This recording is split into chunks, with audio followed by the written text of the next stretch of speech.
আজি আপোনালোকৰ কাৰণে গুৰুত্বপূৰ্ণ ভিডিঅ'লৈ আহিছোঁ।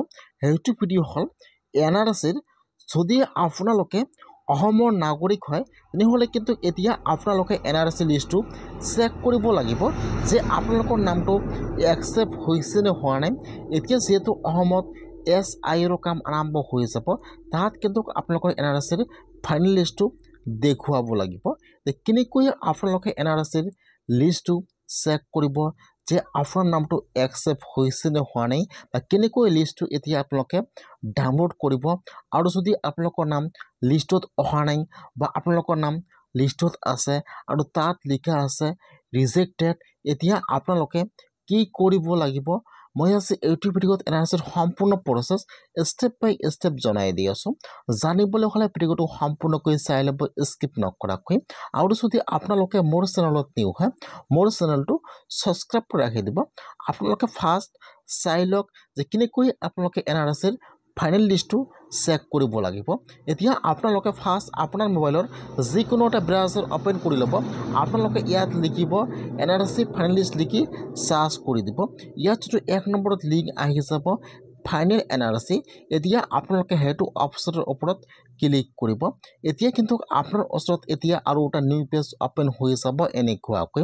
এতিয়া আপোনালোকে ফাৰ্ষ্ট ইয়াত আপোনাৰ ব্ৰাউজাৰটো থ্ৰী ডটত ক্লিক কৰি ডেস্কটপ ছাইড কৰি ল'ব। এতিয়া এইটো হোম পেজ আহি যাব এনেকুৱাকৈ। ফাৰ্ষ্ট চাব ইয়াত দিয়া আছে ARN নম্বৰ। ইয়াত যিটো আপোনালোকৰ NRCৰ ARN নম্বৰটো আছে, ইয়াত আপোনালোকে আপোনাৰ ARN নম্বৰটো বহাই দিব। আৰু ইয়াত যিটো কেপচা দিয়া আছে, এতিয়া আপোনালোকে ইয়াত কেপচাটো বহাই দিব। আপোনালোকে ফাৰ্ষ্ট ইয়াত ARN নম্বৰটো বহাই দিব আৰু তাৰপিছত আপোনালোকে এবাৰ কেপচাটো ৰিফ্ৰেছ কৰিব, নহ'লে কিন্তু ইয়াত কেপচাটো ইনভেলিড দেখুৱায়। সেইকাৰণে আপোনালোকে ফাৰ্ষ্ট ইয়াত ARN নম্বৰটো বহাই দিব, কেপচাটো ৰিফ্ৰেছ কৰিব। ইয়াত যি কেপচা আহি যায়, এতিয়া আপোনালোকে ইয়াত কেপচাটো বহাই দিব। কেপচাটো বহাই দি আপোনালোকে এতিয়া চাৰ্চৰ ওপৰত ক্লিক কৰিব লাগিব। ফাৰ্ষ্ট ARN নম্বৰটো বহাই দিব, কেপচাটো বহাই দিব। এতিয়া আপোনালোকে চাৰ্চৰ ওপৰত ক্লিক কৰিব। এতিয়া কিন্তু পেজটো অলপমান লোডিং ল'ব, আপোনালোকে অলপমান ৱেইট কৰিব। এতিয়া কিন্তু আপোনাৰ ওচৰত NRCৰ লিষ্টটো ইয়াত অ'পেন হৈ যাব এনেকুৱাকৈ। এইটো হৈছে কিন্তু NRCৰ ফাইনেল লিষ্ট। ইয়াত আপোনাৰ পৰিয়ালৰ সকলো সদস্যৰ নাম ইয়াত আহি যাব এনেকুৱাকৈ। ফাৰ্ষ্ট আহি যাব মেম্বাৰ ID নম্বৰ, আৰু ইয়াত আপোনাৰ ফুল নেম আহি যাব, আপোনাৰ ফাদাৰ্ছ নেম আহি যাব, আপোনাৰ মাদাৰ্ছ নেম আহি যাব, আৰু ইয়াত লিখা থাকিব একচেপ্ট।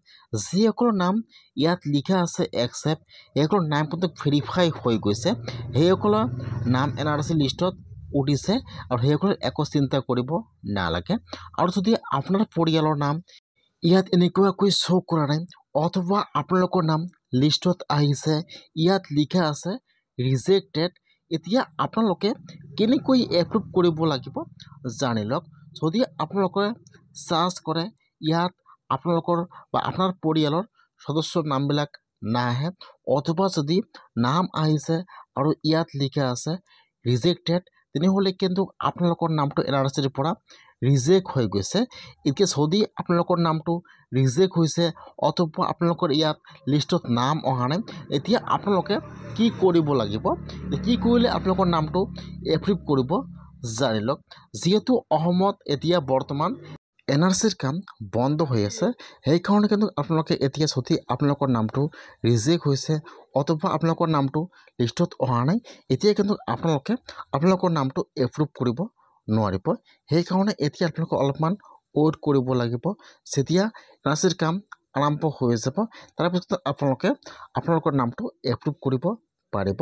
তাত কিন্তু আপোনাৰ সকলো ডকুমেণ্ট জমা কৰিব লাগিব। যিহেতু বৰ্তমান অসমত NRCৰ কাম বন্ধ হৈ আছে, সেইকাৰণে কিন্তু অসমত বৰ্তমান SIৰ কাম আৰম্ভ হৈ যাব। যদি SIR আৰম্ভ হৈ যায়, তাত কিন্তু আপোনালোকৰ সকলো ডকুমেণ্ট জমা কৰিলে হৈ যাব।